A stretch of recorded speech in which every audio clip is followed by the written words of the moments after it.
Gather round, all you hoary. Gather round and hear this story. When a man grows old and his balls turn cold, and the tip of his tool turns blue, when it bends in the middle like a one-string fiddle, he can tell you a tale or two. So pull up a chair, stand me a drink, and a tale to you I will tell about Dead-Eye Dick and Mexican Pete, and a harlot named Eskimo Nell. When Dead-Eye Dick and Mexican Pete go forth in search of fun, it's Dead-Eye Dick who slings the prick and Mexican Pete the gun. When Dead-Eye Dick and Mexican Pete are sore, depressed, or sad, it's always a cunt that bears the brunt. But the shooting ain't so bad. Now Dead-Eye Dick and Mexican Pete lived down by Dead Man's Creek, and with such their luck, they had no fuck for nigh on half a week. Oh, sure, a moose or two, or a caribou, or a bison cow or so. But for Dead-Eye Dick, in his keenly prick, he found this far too motherfucking slow. Dick pounded his cock on a jagged rock. He said, I want to play. I've been wanking a week by this fucking creek with no women coming my way. So do or dare, our horny pair set forth for the Rio Grande. Dead-Eye Dick with his mighty prick, and Pete with his gun in his hand.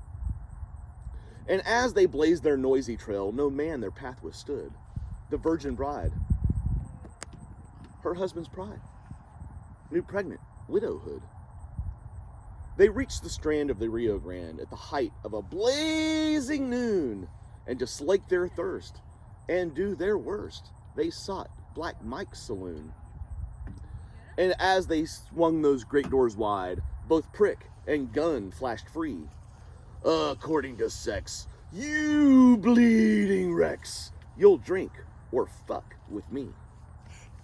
They had heard of the man called Dead-Eye Dick from Maine to Panama, and was scarcely worse than a muttered curse, the cowhands sought the bar. The ladies knew too of his playful ways down on the Rio Grande, so 40 whores dropped down their drawers at Dead-Eye Dick's command. Now Dead-Eye Dick was breathing quick with lecherous snorts and grunts. Soon 40 asses were bared to view, and likewise 40 cunts. Now 40 asses and 40 cunts, if you can use your wits, and if you're slick at arithmetic, makes exactly 80 tits. 80 tits are a gladsome sight for a man with a raging stand. It might not be rare in Berkeley Square, but it is on the Rio Grande. So Dead-Eye Dick had fucked a few on the last preceding night. This he had done just to show his fun and to whet his appetite. His phallic limb was in ramming trim, and he backed and he took a run. He threw his dart at the nearest tart, and he scored a hole in one. He fucked her to the dusty floor, or he bore her to the dusty floor, and there he fucked her fine. And though she grinned, it put the wind up the other 39. When Dead-Eye Dick lets loose his prick, he's got no time to spare. For speed and length, combined with strength, he fairly singes hair. So Dead-Eye Dick, he finished quick, and flinging the first aside, he was making a run at the second one when the swinging doors flew wide, and entered into that harlot's hell, entered into that hall of sin, into that harlot's hell, stood a lusty maid who was unafraid, and her name was Eskimo Nell. Now by this time, Dick had got his prick well into number 2. When Eskimo Nell let out a yell, she bawled to him, "Hey, you!" Dick gave a flick of his muscular prick, and the girl flew over his head. He wheeled about with an angry shout. His face and balls burnt red. With a lustful leer, he said, "Look here! Just getting to the queue. I've got to mate with 38 before I get with you." She stared our hero up and down. His looks she seemed to decry. With utter scorn, she glimpsed the horn that rose from his hairy thigh. She blew a puff of cigarette smoke over his gleaming knob. So utterly beat was Mexican Pete, he failed to do his job. It was Eskimo Nell who broke the spell, in accents clear and cool. "You cunt-strunk shrimp of a Yankee pimp, you call that thing a tool? If this here town can't take that down," she sneered at the cowering whores, "there's one little cunt that can do the stunt." It's Eskimo Nell's, not yours. She stripped her garments one by one with the air of a conscious pride, and as she stood in her womanhood, she saw the great divide. It's not fair to state that it was so great, but it had a solid rim, and when viewed from without, it left no doubt of the tensile strength therein. She sat down on a tabletop where someone had left a glass, and with a twitch of her tits, she crushed it to bits between the cheeks of her muscular ass. She flexed her knees with supple ease and spread her legs apart. And with a friendly nod to the mangy sod, she gave him the cue to start. But Dead-Eye Dick knew more than one trick. He meant to take his time, for a woman like this was sexual bliss, so he played the pantomime. He flexed his bollocks to and fro, he made his balls inflate, until they looked like the granite knobs at the top of a palace gate. He rubbed his foreskin up and down. His prick increased in size. His mighty dick grew twice as thick until it almost reached his eyes. He polished it up with alcohol and made it steaming hot. And to finish the job, he sprinkled the knob with a cayenne pepper pot. Then neither did he take a run, nor did he take a leap, nor did he stoop, and with a swoop he did a steady forward creep. As a marksman might, he took a sight along his mighty tool, and the steady grin when he stuck it in was calculated, cool. Have you seen the giant pistons on the mighty CPR with a driving force of 1,000 horse?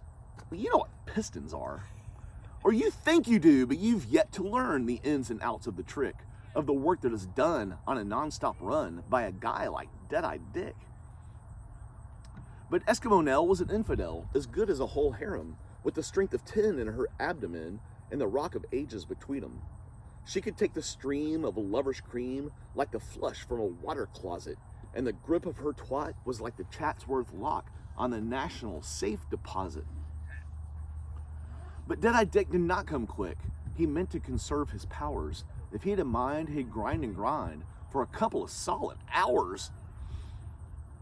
Nell lay for a while, and then with a smile, the grip of her twat grew keener, and with a squeeze of her thigh, she sucked him dry like a brand new vacuum cleaner. She performed this trick in a way so slick as to set in complete defiance all the basic laws and primary clause that govern sexual science.